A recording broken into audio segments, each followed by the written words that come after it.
नागपूरमध्ये हिंसाचार घडलेल्या भागांमध्ये महसूल विभागाच्या 5 पथकाकडून पंचनामा, नुकसान भरपाई देण्यासंदर्भातला निर्णय शासन घेईल, अधिकाऱ्यांची माहिती। नागपूर हिंसाचारानंतर पोलिसांचा शहरातील विविध भागांमध्ये रूट मार्च, नागरिकांना शिस्त आणि शांततेचं पालन करण्याचं रूट मार्चद्वारे आवाहन, नागरिकांच्या पाठीशी असल्याचाही विश्वास दिला। नागपूरच्या संवेदनशील भागातील 11 पोलीस ठाण्याच्या हद्दीतील संचारबंदी तुर्तास कायम, नागपूर पोलिसांचा निर्णय। परिस्थितीचा आढावा घेऊन टप्प्याटप्प्यात संचारबंदी शिथिल केली जाईल। नागपूरमध्ये झालेल्या दगडफेकीमध्ये वाहतूक पोलीस उपायुक्त अर्चित चांडक गंभीर जखमी, दुखापत झाल्यानंतरही कर्तव्य बजावल्यानं पायातील गुडघ्याचे लिगामेंट्स फाटले, अर्चित चांडक यांनी आपबीती सांगितली। औरंगजेबाच्या कबरीला केंद्र सरकारचं संरक्षण, उद्धव ठाकरेंचा गंभीर आरोप, कबर उखडून टाका, कुणी थांबवलंय, ठाकरेंचा सवाल। आम्ही शागिर्द औरंग्याचे, आम्हा काय स्वराज्याचे, सध्याच्या राजकीय परिस्थितीवर व्यंगचित्रातून शिवसेनेची विरोधी पक्षावर टीका।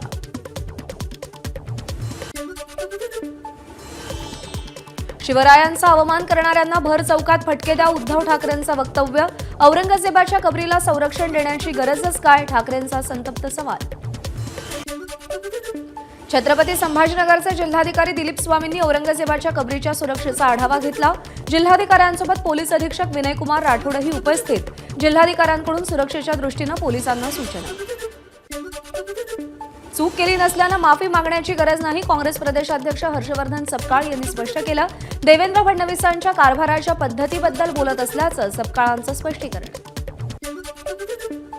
राष्ट्रवादी काँग्रेस पक्षाच्या फ्रंटल सेल राज्य प्रमुख आणि कार्याध्यक्षांची आज बैठक, राष्ट्रवादीचे प्रदेशाध्यक्ष सुनील तटकरे यांच्या उपस्थितीमध्ये बैठक पार पडेल।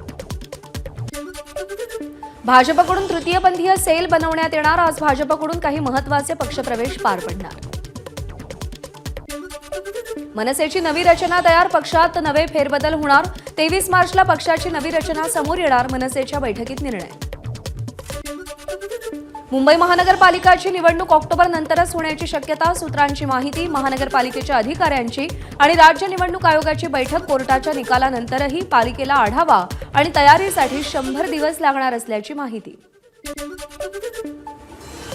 छत्रपती शिवाजी महाराजांचा अवमान करणाऱ्या प्रशांत कोरटकरचा जामीन अर्ज कोल्हापूर सत्र न्यायालयानं फेटाळला। आता नागपूर आणि कोल्हापूर पोलिसांपुढे प्रशांत कोरटकरला शोधण्याचं आव्हान। माणिकराव कोकाटेंना तुर्तास दिलासा, नाशिक सत्र न्यायालयाच्या आदेशाला तातडीची स्थगिती देण्यास हायकोर्टाचा नकार, सगळ्या प्रतिवादींना नोटीस जारी करत प्रकरणाची सुनावणी 21 एप्रिलपर्यंत तहकूब।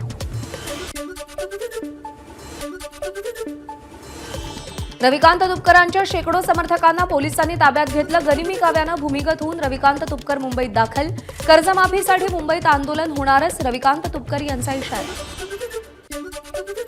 महाराष्ट्राचं सांस्कृतिक भवन आणि वस्तुसंग्रहालय मुंबईमध्ये होणार, वांद्रे कुर्ला संकुलामध्ये 3.5 एकरहून अधिक जागेवर भव्य वास्तू उभी राहणार, सांस्कृतिक कार्यमंत्री आशिष शेलार यांची विधानसभेत घोषणा। नरहरी झिरवाळांशी विधान भवन परिसरात भेट होताच जितेंद्र आव्हाडांनी हात जोडले, अन्न आणि प्रशासन विभागात काय सुरू आहे हे चांगलं माहिती आहे, पण गरीब आदिवासी मंत्री आहे म्हणून काही बोलत नाही, आव्हाडांचा झिरवाळांना टोला। विधिमंडळ परिसरात नाना पटोले, अब्दुल सत्तार आणि राधाकृष्ण विखे पाटील यांच्यामध्ये गप्पा रंगल्या, राजकीय वर्तुळात मात्र चर्चांना उधाण। मुंबईतील अनधिकृत बांधकामाप्रकरणी माजी न्यायमूर्तींच्या अध्यक्षतेखाली चौकशी समिती, अधिकारी दोषी आढळल्यास तात्काळ निलंबन केलं जाणार, उद्योगमंत्री उदय सामंत यांची विधान परिषदेत घोषणा। झोपडपट्टी पुनर्विकास योजनेची अनेक कामं विकासकांमुळे रखडतायत, ही कामं वेळेत पूर्ण न करणाऱ्या विकासकांना काळ्या यादीमध्ये टाकण्याची कारवाई केली जाईल, मंत्री शंभूराज देसाईंची विधान परिषदेत माहिती। परिवहन विभागातील भ्रष्टाचार प्रताप सरनाईकांनी थांबवावा, आमदार किशोर जोरगेवारांची सभागृहात लक्षवेधी मांडत मागणी, तर लवकरच योग्य कारवाई केली जाईल, प्रताप सरनाईकांचं प्रत्युत्तर। पुणे ते कोल्हापूर दरम्यानचे सगळे टोलनाके बंद करा, करवीरचे शिवसैनिक आमदार चंद्रदीप नरकेंची सरकारकडे मागणी, पुणे ते कोल्हापूर रस्त्याचं काम सुरू असताना टोल का घेतला जातो, चंद्रदीप नरकेंचा सवाल। मुंबईचं सगळं सौंदर्य खराब करून टाकलं, सर्वच स्कायवॉक काढून टाका, छगन भुजबळांची मागणी, मुंबईत स्कायवॉक तयार करू नका अशी मागणी केली होती, मात्र नको तिथे स्कायवॉक तयार केले, भुजबळांचा आरोप। कोकण किनारपट्टीवरील सगळ्या विद्युत लाईन भूमिगत करण्याचं काम सुरू. मुख्यमंत्री देवेंद्र फडणवीसांची विधानसभेत माहिती. वादळात लाईटचे पोल कोसळून विद्युत पुरवठा खंडित होत असल्यानं हा निर्णय घेतलाय. यासाठी 5,000 कोटी रुपयांचा खर्च अपेक्षित. मुंबईसह राज्यभरामध्ये झोपड्यांच्या बदल्यामध्ये फुकटात घर देणं योग्य नाही. मुंबई उच्च न्यायालयानं राज्य सरकारला ठणकावलं. कम्युनिटी होम उभारण्याबाबत गांभीर्यानं विचार करण्याची प्रशासनाला सूचना. कणकवलीतील मुनरवडे गावात धरणग्रस्तांना विशेष आर्थिक पॅकेजचं वाटप होणार. जलसंपदा मंत्री गिरीश महाजनांचे निर्देश. प्रकल्पग्रस्तांना स्वेच्छा पुनर्वसन अनुदानही मिळणार. नाशिकच्या साधुग्राममध्ये जे आखाडे तयार केले जाणार आहेत त्या शेतकऱ्यांच्या जागा आहेत. त्या जमिनी सरकारनं मोबदला देऊन घेतल्या पाहिजेत. छगन भुजबळ यांची मागणी. एवढं मोठं बजेट पण नाशिकच्या कुंभमेळ्याला 1 रुपयाही दिला नाही. सरकार उदासीन. जयंत पाटलांचा सरकारवर आरोप. कर्नाटकातील छत्रपती शहाजीराजेंच्या समाधीसाठी पैसे देण्याचीही मागणी केली. भाजप आणि शिंदेंच्या शिवसेनेमध्ये वादाची ठिणगी. ठाणे कोस्टल रोड प्रकल्पाचं कंत्राट नियमबाह्य पद्धतीनं दिलं. भाजपचे आमदार प्रसाद लाड यांचा शिंदेंवर अप्रत्यक्ष आरोप. गंगाखेडचे माजी आमदार सीताराम घनदाट असंख्य कार्यकर्त्यांसह भाजपमध्ये. रत्नागिरी आणि संभाजीनगरमधील ठाकरेंची शिवसेना आणि शरद पवार पक्षाचे अनेक पदाधिकारीही भाजपमध्ये. भाजप प्रदेश कार्यकारी अध्यक्ष रवींद्र चव्हाण यांच्याकडून सगळ्यांचं स्वागत. ठाणे जिल्हा परिषदेचा 108 कोटी 93 लाखांचा अर्थसंकल्प सादर. लोकाभिमुख, गतिमान, पारदर्शक कारभाराला कृत्रिम बुद्धिमत्तेची जोड देत अर्थसंकल्प सादर. ठाणे ग्रामीण भागातील लोकांच्या कल्याणासाठी अर्थसंकल्प. मुख्य कार्यकारी अधिकारी रोहन घुगे यांची माहिती. ठाकरेंच्या शिवसेनेचे दापोलीचे माजी आमदार संजय कदम, छत्रपती संभाजीनगरचे माजी आमदार भाऊसाहेब पाटील चिकटगावकर यांच्यासह मुंबईतील 3 माजी नगरसेवकांचा शिवसेनेत प्रवेश. उपमुख्यमंत्री शिंदेंच्या उपस्थितीमध्ये हा प्रवेश संपन्न झाला. काँग्रेसची हातापायात बेड्या घालून पुणे ते मुंबई पदयात्रा. अमेरिकेतून बेड्या घालून भारतीयांना पाठवल्याचा निषेध. नवी मुंबईत मुक्काम करून आज विधान भवनाकडे पदयात्रा पुढे जाईल. संतोष देशमुख हत्या प्रकरणातील आरोपी कृष्णा आंधळे 98 दिवसांपासून फरार. कृष्णा आंधळे सापडणं अतिशय गरजेचं. त्याच्याकडे महत्त्वाचे पुरावे असण्याची शक्यता. धनंजय देशमुखांचं वक्तव्य. देशमुख कुटुंबाच्या घराचं शिवसैनिकांकडून भूमिपूजन. पुढच्या 3 ते 4 महिन्यात शिंदेंच्या संकल्पनेतील देशमुख कुटुंबाचं घर उभारणार. सरपंच संतोष देशमुख यांच्या हत्येनंतर देशमुख कुटुंबियांना पक्के घर देण्याचा शब्द शिवसेनेनं दिला होता. सामाजिक कार्यकर्त्या मेधा पाटकर यांना एक मोठा धक्का. दिल्लीच्या एका न्यायालयानं नवीन साक्षीदाराची विनंती फेटाळली. Lieutenant governor VK. सक्सेना यांच्या विरोधातील मानहानीचा खटला 24 वर्षांपासून प्रलंबित आहे. न्यू इंडिया बँक घोटाळा प्रकरण. जावेद आझमला 24 मार्चपर्यंत पोलीस कोठडी. बँक घोटाळ्यामध्ये अटक झालेला आझम हा 7वा आरोपी आहे. अहिल्यानगरच्या देहरे गावामध्ये ग्रामपंचायतीच्या जागेवरती मुस्लिम समाजाकडून करण्यात आलेलं पक्क अतिक्रमण काढलं. ग्रामपंचायतीच्या जागेवर अनधिकृतपणे घरं बांधण्यात आली होती. हिंदू संघटनांच्या आंदोलनानंतर प्रशासनाची कारवाई. 9 मार्चला अंधेरी पूर्वमध्ये झालेल्या गॅस गळती प्रकरणी संबंधित जेसीबी चालकावर गुन्हा दाखल. गृहराज्यमंत्री योगेश कदम यांची विधान परिषदेत माहिती. अंधेरी पूर्वच्या शेरे पंजाब कॉलनीमध्ये महानगर गॅस पाईपलाईनचं नुकसान होऊन गॅस गळती झाली होती. पुण्यातील सावित्रीबाई फुले पुणे विद्यापीठाच्या मुलींच्या वसतिगृहात मद्यपान आणि धूम्रपानाचं प्रमाण वाढलं.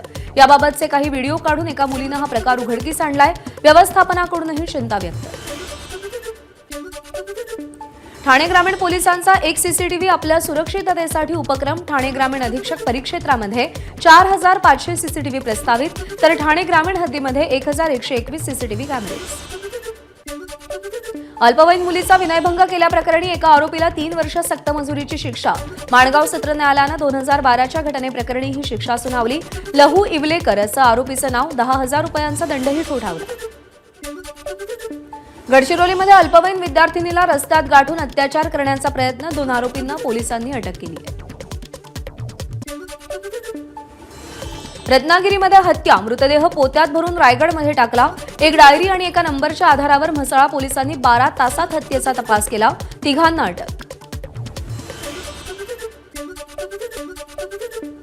जळगावच्या भडगावात थरारक चोरी. ज्वेलर्सच्या दुकानाची भिंत फोडून 6 किलो चांदी आणि रोकड लंपास. 2 दिवसांपासून दुकान बंद असल्यानं चोरट्यांनी संधी साधली. नाशिकमध्ये आज रंगपंचमी साजरी केली जाईल। पेशवेकालीन परंपरा असलेल्या रहाडमध्ये रंग खेळला जाईल। जुन्या नाशिकच्या शिवाजी चौकातील रंगपंचमीला पोलिसांची परवानगी। संमिश्र लोकवस्तीच्या या भागातील पेशवेकालीन रहाड 60 वर्षांनंतर खुलं। मात्र नागपूर हिंसाचारानंतर खबरदारी म्हणून पोलिसांनी रंगपंचमी साजरी न करण्याचेही आदेश दिले होते। कोकणातल्या शिमगोत्सवाचं मुख्य आकर्षण असलेल्या पालखी सोहळ्यांना सुरुवात। राजापुरातील केळवली गावात नवसादेवी मंदिरात शिमगोत्सव सोहळा। मुंबईतून गावी आलेल्या चाकरमान्यांनी पालखीला नाचवत शिमगोत्सव साजरा केला। सोलापूरच्या अकलूज गावामध्ये अकलाई देवीला द्राक्षांची आरास। महापूजेसाठी भाविकांची मोठी गर्दी। हिंगोलीच्या कृषी उत्पन्न बाजार समितीमध्ये मोठ्या प्रमाणात तूर विक्रीसाठी दाखल। तुरीला 6 ते 7,300 रुपये प्रति क्विंटल भाव। शेतकऱ्यांमध्ये समाधानाचं वातावरण। भारतरत्न डॉक्टर एपीजे अब्दुल कलाम प्रज्ञाशोध परीक्षा उत्तीर्ण झालेले 47 विद्यार्थी इस्रो अभ्यास दौऱ्यासाठी सिंधुदुर्ग जिल्हा परिषद मुख्य कार्यकारी अधिकारी रवींद्र खेबुडकर यांनी विद्यार्थ्यांना मार्गदर्शन केलं। अंतराळात अडकलेल्या अंतराळवीर सुनीता विल्यम्स आणि बुच विल्मोर 9 महिने आणि 13 दिवसांनंतर पृथ्वीवर परतले। पहाटे 3:27 यान फ्लोरिडाच्या किनाऱ्यावर उतरलं। अंतराळवीर सुनीता विल्यम्स पृथ्वीवर परतल्यानंतर भारतात येण्याची शक्यता। पंतप्रधान मोदींनी सुनीता विल्यम्स यांना पत्र लिहून भारत भेटीचं आमंत्रण दिलं। मतदार ओळखपत्रासोबत आधार कार्ड लिंक करणार। दिल्लीतल्या बैठकीनंतर केंद्रीय निवडणूक आयोगाचा निर्णय। सर्वोच्च न्यायालयाचे निकाल आणि घटनेतल्या तरतुदीनुसार निर्णय घेतल्याची आयोगाची माहिती। भारताचे सरन्यायाधीश न्यायमूर्ती संजीव खन्ना आणि सर्वोच्च न्यायालयाचे न्यायाधीश कुटुंबियांसह राष्ट्रपती भवनात अमृत उद्यानाला भेट दिली। राष्ट्रपती द्रौपदी मुर्मूंशीही संवाद साधला। मणिपूरमधील पीडितांच्या कायदेशीर आणि वैद्यकीय मदतीसाठी सर्वोच्च न्यायालयाचे न्यायाधीश मणिपूरचा दौरा करणार। सर्वोच्च न्यायालयाचे 6 न्यायाधीश 22 आणि 23 मार्चला मणिपूरला जाणार। गोव्यातील मनोहर आंतरराष्ट्रीय विमानतळावरून एअर इंडिया विमानसेवेचा विस्तार करणार। 15 एप्रिलपासून मोपा विमानतळावरून बंगळुरू, चेन्नई, दिल्ली, इंदूर, पटना या 5 प्रमुख शहरांमध्ये विमानसेवा सुरू होईल। अमेरिकन अब्जाधीश जॉर्ज सोरोस यांच्याशी संबंधित एनजीओच्या बंगळुरूतील कार्यालयांवर ईडीचे छापे। यामध्ये George Soros foundation, open Soros foundation आणि अॅम्नेस्टी संस्थेचा समावेश। कर्मचाऱ्यांच्या घरांचीही झडती। मध्य प्रदेशातल्या शिवपुरीतील माताटीला धरणामध्ये भाविकांना घेऊन जाणारी बोट उलटली। 3 महिलांसह 7 जण बेपत्ता। 8 जणांना वाचवण्यात यश। अहमदाबादच्या पालळी भागामध्ये एका बंद फ्लॅटमधून 80 कोटी रुपयांचे 95.5 किलो सोनं आणि 60 लाख रुपये रोकड जप्त। डीआरआय आणि गुजरात एटीएसची कारवाई। जप्त केलेलं सोनं आयात स्वरूपाचं। डोनाल्ड ट्रम्प आणि व्लादिमीर पुतिन यांच्यामध्ये फोनवरून चर्चा। युक्रेन रशियातील युद्धविरामाबाबतीत दोघांमध्ये चर्चा। हा संघर्ष कायमस्वरूपी शांततेने संपला पाहिजे। दोन्ही नेत्यांनी सहमती दर्शवली।